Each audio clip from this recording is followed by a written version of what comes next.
Yo, Motokoy 300 here ang nagbabalik. So mga koy, medyo matagal na rin natin na bitawan si Shadow, yung 300S na natin dati. So ngayon may bago tayong bike. Siguro yung iba sa inyo familiar na rito.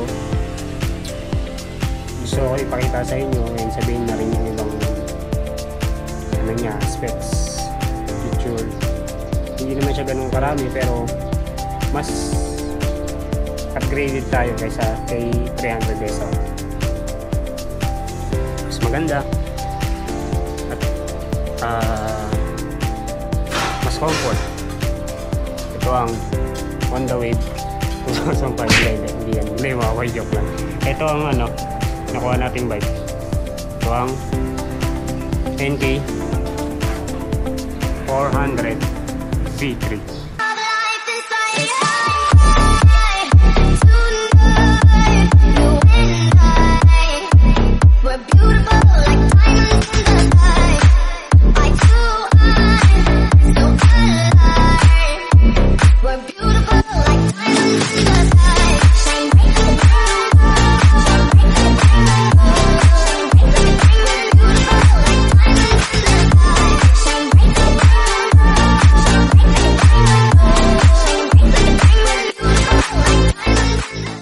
Ito mga koy is ang NK 400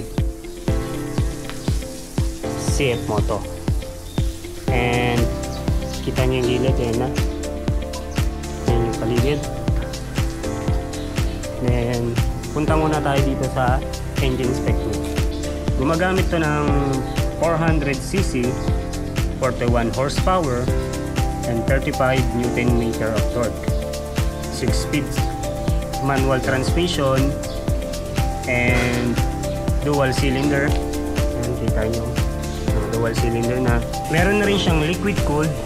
Ayan, liquid cooled and dual overhead cam. And ayan, sabi ko na ba ito dual cylinder. Punta tayo dito sa harapan niya. Dito muna tayo sa front wheel. Yung front wheel niya gumagamit ng dalawang disc brake. Dual disc brake na yan. Dalawang dual disc brake and caliper. Bali apat yan, dalawa. And may stock tire na CST na 120/70/17. And may ABS na rin yan. Meron na rin siyang ABS sensor, dalawa. Ayan, nakita niyo sa harapan. And yung fender niya na puti. Ayan, yung black glossy yung mga fender niya. And telescopic fork, kita nyo ngayon, traditional telescopic fork. And itong headlight, naka LED light na siya, naka LED light na, and pati mga signal light niya. And dito naman tayo sa side, naka PIA horn na siya. Aftermarket to, hindi to yung stock niya, kasi yung stock niya is nandito sa ilalim. Hindi pa nakalagay sa ilalim. Ito aftermarket na to. And itong fender nya stock rin yan. Pero itong signal light nya is aftermarket na. Napalitan na yan. And ito naman muffler nya ng AC Project. Aftermarket na rin yan. Napapagawa lang natin kahapon. And itong side naman, itong harapan, ito, harapan, naka-stock side mirror tayo. Ayan, stock pa rin. Itong brake fluid nya, ilagay yung brake fluid nya. Sa harapan to, yung nasa likod kasi nandito sa ilalim. Bubuksan pa natin yan. And itong tanke is may capacity na 17 liters na kumukonsumo ng 27 km per liter. Depende yan sa driving hobby mo. Yan, adjustable clutch lever. Adjustable brake lever. Ayan. And ito, makikita nyo sa mga button nya. Ito yung high beam, low beam. Ito yung mode, sports or eco. For busina, yan yung busina. Ito yung signal light. Dito naman sa right side is kill switch, starter switch, hazard. Yan yung hazard. And yun lang, makikita nyo. Ito pa pala, sa left side yung passing light. Yan yung passing light. And dito sa panel, makikita nyo, ito yung RPM, time, yung odometer, and naka 2 mode siya. Merong sport and merong eco. Ngayon naka sport tayo. And gas tachometer ba to? Bahala kayo dyan. Then yung speedometer. Ito yung speedometer. Yun lang makikita nyo. And pag pinindito nyo itong dalawang side ng button, pwede nyo mabago yung trip A, yung Celsius ng bike, kung gano'n nakainit, and yung volts ng battery, and the rest, yun lang. And dito naman sa taas, makikita nyo yung neutral, oil, engine oil, and yung temperature warning na yun. Kita nyo? Ito pa nga. Yun, nakita nyo? Yun ang makikita nyo sa panel nya. And itong namang likod, wow, grabe naman, laki ng plato nyo. Sprocket nyo, laki. Tira nyo. Hindi ko sure kung anong sukat ng stock nyo eh, pero stock to. Stock na sprocket to sa likod. And naka ABS na rin itong likod. Ayan. Naka single caliper siya. And naka stock tire na CST pa rin. CST 160/60/17. Yan ang stock tire nya. Rear shock nya is adjustable yan. Adjustable preload. Adjustable na rin siya. And then dito nyo makikita yung yung sa chassis number. Meron na rin tong side stand kill switch. Pag naka gear kayo sa panel nyo, naka-cambio kayo at binabaan nyo yung side stand, mamamatay ng pusa yung engine.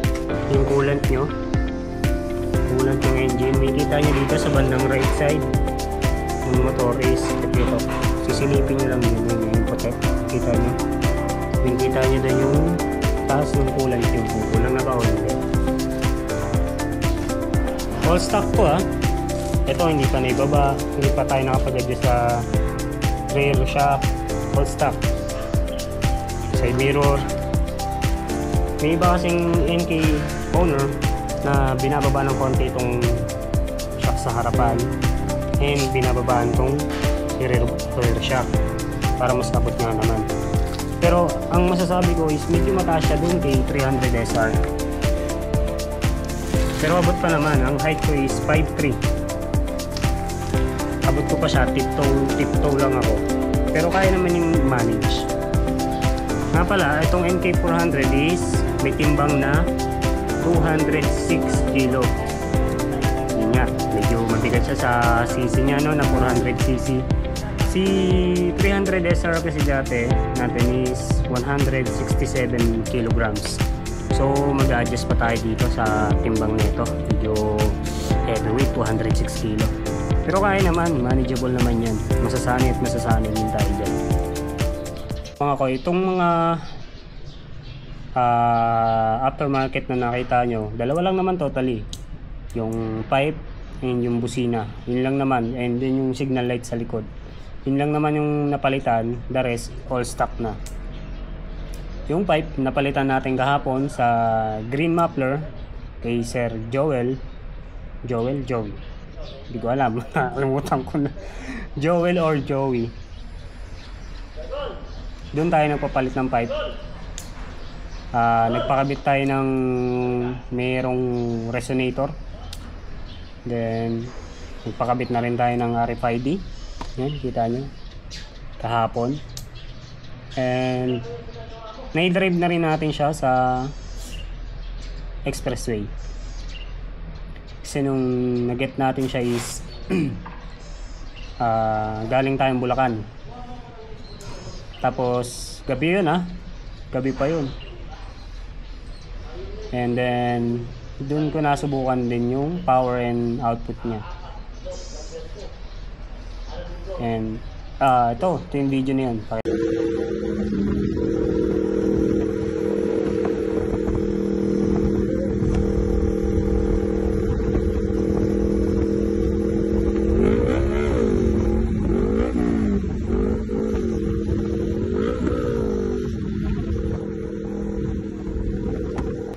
And then yun na, gabi na. Kasama ko niyan sila Boss Errol and yung pinsan ko na si Rodel Malapox.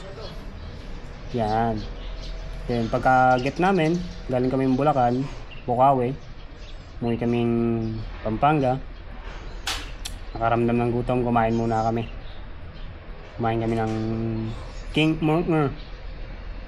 King Burger. Yan. Kumain muna kami and then nag-uwian na kami, and after that tanong-tanong ko kay Boss Errol kung anong mga aftermarket na pwedeng ikabit dito. So meron na tayong list, pero syempre hindi naman natin bibiglayin yan, iisa-isahin natin. Ordinaryong Pilipino lang naman tayo, hindi tayo ganun kayaman. Pinakita ko lang at binigyan ng konting idea. Alam ko marami ng owner ng NK. Meron na nga tayong NK V4 eh. Pero mas pinili ko para itong V3 kasi mas ano siya eh, mas komportable ako sa V3. Yung V4 kasi is naka TFT na siya, hindi na siya tulad ng panel na ganito. Naka TFT, mas maganda nga naman yun, pero syempre hindi naman tayo ganun ka big shot. Kaya V3 lang muna tayo. So yun lang mga koy. Kita tayo sa susunod na video.